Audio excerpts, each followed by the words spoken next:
Linda Anderson of Anderson Elder Law. I'm here with Susan Russell. Susan is a former litigation attorney who practiced for almost 10 years before becoming the executive director at Chicago Animal Care and Control. She was also a law professor for 5 years at Chicago Kent College of Law. She also was the former executive director of ACCT Philly, and has been just an incredible advocate for animals, and has worked very closely with both of those organizations. And I'm so glad you're here today. Thank you so much. It's great to be here. So, so tell me a little bit about, when we think about estate planning and pets, we want to make sure that we're sharing information for people so that they do the best thing that they possibly can to make sure that when they pass away that their pets are well taken care of. Mm-hmm. What would you recommend? Well, here's the first thing I would recommend is not to make any assumptions that someone's going to take care of your pet. I think that's the worst thing a lot of people do, is that, oh, well, Fluffy, I love Fluffy. Surely someone will step up for Fluffy if I die. That is not always the case, and that is something that I did learn in my role as an executive director of 2 open intake shelters, is that animals come into these places because their owners have passed away and no provisions have been made. So the very first thing I would recommend is get a plan. Not only get a plan and make a plan, but also to talk to your family and your friends about your plan. Fluffy should never be made to fend for him or herself. That is not going to happen if indeed there is no plan. Certainly good Samaritans do step up, but you don't want to depend on that, right? Good front-end planning means that your pet will be well cared for in the event that anything happens to you. So make that trust. And then after you make that trust or you make that plan, then you talk to your family and you say, look, if anything happens to me, can you ensure that this directive is implemented? Talk to your friends. You don't want just one person to have your secret. Make sure everyone knows what happens to your pet in the event anything happens to you. Now, it could be that you don't have any friends or family, and I don't say that sarcastically. Some people have outlived their family or their friends, or they're loners and their pets are their life. In that instance, I would recommend that you do a little research and check out some of the really reputable rescues in your community. It may be that you create an agreement with them that should anything happen to you, they will take your pet, and of course then you can help fund or provide a donation to that organization to help care for your pet. So those are a few things that I would recommend that anyone with a beloved pet do, so that they do not end up in a place where perhaps you would not want them to. Mm-hmm. So don't leave it to chance. The idea never leave it to chance. Right. Absolutely never. Not if you love your animal, because it's not always the case that your pet will land in a loving home. And I think the second thing you said is actually talk to your family or your friends, and the idea is to actually make sure that they're willing to accept the gift of your pet. And get that in writing. Right. Get that in writing. Yeah. If you have a marvelous attorney, make sure that they're aware as well of your plans. If you are doing your will with your attorney, you sit down and you make provisions for your pet, and just ensure that there are enough people in the know about your plans for your pet. Well, I know that in Pennsylvania, it wasn't always this case where we didn't have a statute that would allow a pet trust, but finally we do now. So before we had that statute, you'd have to just make a separate donation, but now we can actually hold money in a trust, name a trustee for the benefit of a pet or whatever pets you have. So not always available in every state, but we can. But you've got it here in Pennsylvania. But you have it here in Pennsylvania, advantage. so take advantage. Yeah, that's true. So. So when you think about, somebody who actually disregards this advice or has never heard it and passes away and hasn't made any provisions, with your experience as former executive director and the positions you've held, can you share with us a little bit more of the stories of what happens when people have not actually planned? What actually happens in those cases? Sure. Well, open intake shelters are usually those that have some funding from a municipality or are actually municipal departments. In Philadelphia, there's a nonprofit that has been created by the city, for the city in essence, that is funded in part by the city, and that is your open intake shelter. So that is the place where they must accept the animals that come to them. And they do not have a choice. They take in all the stray animals, they take in owner-surrendered pets. So if indeed an animal gets brought to one of these facilities, usually these facilities, because of their mission and their purpose, they're full. So if your pet, your beloved pet who's been used to your home and the quietude of your home, goes into a place like that, it is usually crowded, it is incredibly noisy, it is guaranteed to be incredibly stressful, and it's very possible that your animal could get sick while there. It could even die due to an illness it has contracted or due to an illness that it has come into because of the stress. It is always possible your pet could get adopted at these places. That, of course, is what open intake shelters strive to do, is get the animals adopted or rescued.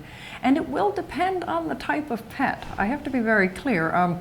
You know, some animals have a much harder time getting out of open intake shelters than others.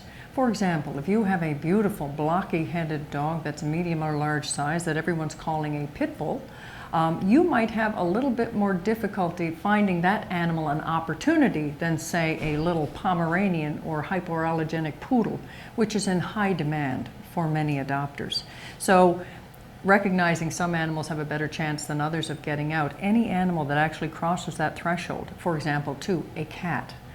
I'm owned by 6 cats, okay? If any of my cats went into a shelter, I can guarantee you they would not be nice cats, not like they are at home, because the stress would turn their behavior. That happens with a lot of dogs as well, which in turn can make them a lot more difficult to get adopted. So if indeed a shelter deems them either dangerous to the public, or if it's too sick to adopt out, they could be euthanized at the shelter, and that's not something you want for your pet, especially after they've lost you. You know, that can be the most stressful event for a deer animal that's been with their owner for, 5, 10 years. All of a sudden to be entering a very noisy, shelter, very stressful, noisy shelter.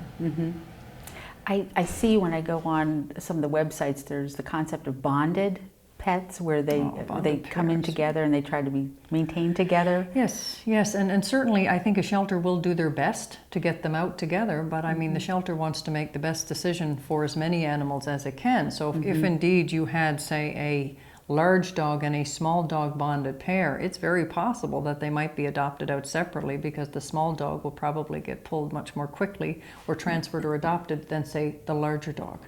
So although I think a lot of places will try to keep them together, that's not going to always be the case, and that's not necessarily a slight against the shelter. That's an effort to get as many animals out as possible alive. So that's always risk. If you have multiple pets, make your plans. Right. Make your plans. It's even more important because it's going to be more difficult to place. Especially if they're incredibly bonded and you want them to stay together. The only way you can assure that is really to plan. Right. One of the more difficult cases that comes across my desk every once in a while is when I have an owner that is so particularly attached to their pet, where they say, you know what, my plan is that I'm going to request my executor to euthanize my pet. Have you seen that, and do you have any other options or other suggestions on? Many. Okay, so Many. What are your comments on that? I've not seen that in my role. I've never had an animal come in where the owner, because I mean, a shelter has no obligation to fulfill that directive. I mean, if an animal came in and it was perfectly healthy and it was not a risk to public safety, I think the shelter would be more than happy to find that animal a second chance, irrespective of the last wishes of the owner. Now, I'm not saying from an attorney's perspective whether or no they have an obligation to do that, but a shelter itself would not necessarily have that obligation. In fact, many open intake shelters these days even say for people who are coming to actually euthanize their pets, that they'll make that final decision. And if indeed they can find that animal a second chance or a loving home, rather than euthanize, they will take that route. But I would never recommend that to people unless your animal is incredibly sick and, your animal is on its last legs. Sure, that might be a more humane option than placing the animal in a home with another owner. But a healthy animal, let the animal live out its days. I mean, if it's not a risk to public safety, it can be rehomed safely. Why wouldn't you try to get your animal the best life it can have after you've left? Right. I would not recommend that. No. Right. So if you've been involved with saving so many animals, and if you really wanted to encourage people that are listening to start to get involved with the rescue, what would they do to get started? How would you encourage that? Well, I definitely, if you're an animal lover, I definitely encourage people to volunteer at their local shelters or a place nearby. Usually if it's convenient, people will do it. But the places of most need are usually your open intake shelters. So your municipal shelters, shelters that are taking in the stray animals in your area. You can go to those shelters and walk the dogs, socialize the cats. You can do laundry. Most places allow you to do a bit of spot cleaning. There's play grouping. There's a whole bunch of things you can do to help the animals stay sane for the duration of their stay, because sometimes the animals are there for a long period of time, and usually these places only have limited staff. So any of the enrichment type activities are usually done by volunteers. So the very first thing I would say is, if you're an animal lover and maybe you don't have time for a pet like you, Linda, maybe you're working all the time and you just need a good break and some great exercise, you can go and volunteer at the shelter. Now, another thing people like you can do, if indeed you don't want a perma-pet, you can foster a pet, which means bringing them temporarily into your household, finding them a home, freeing up that kennel at the shelter, and saving lives that way. So there's volunteering, fostering. There's also promoting. Everybody has a social media network, right? Well, whether they want them or not. They probably have Facebook, they're probably on Instagram, they're probably doing LinkedIn. You can promote the faces at the city shelter, because like I mentioned previously, these are some of the most at-risk animals in your shelter, in your city, pardon me. These are the ones that are most at risk for euthanasia, because there's always going to be a space crunch at some point, right? Or they're going to get stressed, they're going to get sick. So they need to move out more quickly. So the way you can reduce that length of stay is by promoting their faces. So maybe your friend who's never heard of the city shelter sees your social media, and here you're promoting Fluffy, and boom, Fluffy gets a home because they were looking for a pet. Another way, of course, is to donate. Okay, so if you've got no time to volunteer, or maybe if you even do and you got a few extra bucks in your pocket, toss it their way, because I can guarantee you, most of these open intake shelters, any shelter, needs more money, whether it's for medical care, whatever the case might be. Now, Philadelphia and a lot of the surrounding areas, they do have good community cat programs as well. So maybe you don't want to enter the shelter, but you want to keep animals out of the shelter. Maybe you want to trap, neuter, return some of those cats so that they can live out their days in the community. That's another way you can help at the city shelter. Why? Because once they go in, then you pick them up after they've been neutered or spayed and vaccinated, and you put them back in their community so they can take care of the rats and the mice and the other rodent problems you might be having. So there are so many ways that people can help the animals at the city shelter, whether they enter it or not. When you think about your work with Philly ACT, one of the things that I think is interesting is that it is part of an alliance of no-kill affiliates. Mm-hmm. Can you tell us a little bit about how they accomplish that and how they're able to do that? Absolutely. Well, Philadelphia is an interesting city because cities across the United States are all moving towards the saving of all healthy and treatable homeless animals.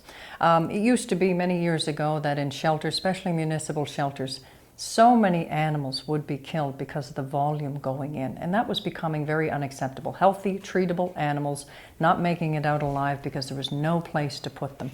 So the no-kill movement was really about ensuring that every healthy and treatable homeless animal that entered the shelter got a second chance.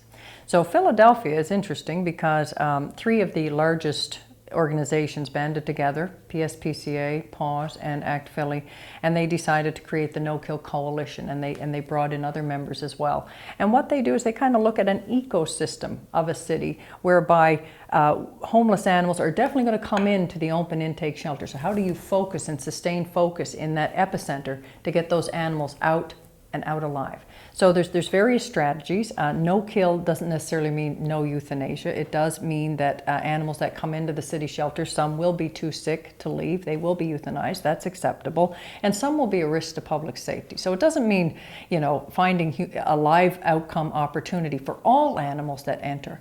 But for those that are deemed healthy and treatable, the philosophy is that they will get a second chance, that it's no longer acceptable to euthanize animals for space. And so Philadelphia has attempted, I believe, to create that no-kill city because it is a community concept, right? It's not necessarily a shelter concept, it's a mindset. So if you enter, if you go into your sheltering with that mentality, then every animal that comes in that you would deem healthy and treatable, you are going to try to find that pet a second chance, a humane opportunity. That's great. Yeah. Well, Susan, thank you so much for coming in. Pleasure, I think we've covered everything that and more, and I'm just so grateful that you were able to come in. So It's great if you'd to like hear. more information on all of this, please be sure to check the website for Anderson Elder Law. Thank you for joining us, and I'm Linda Anderson. Thank you.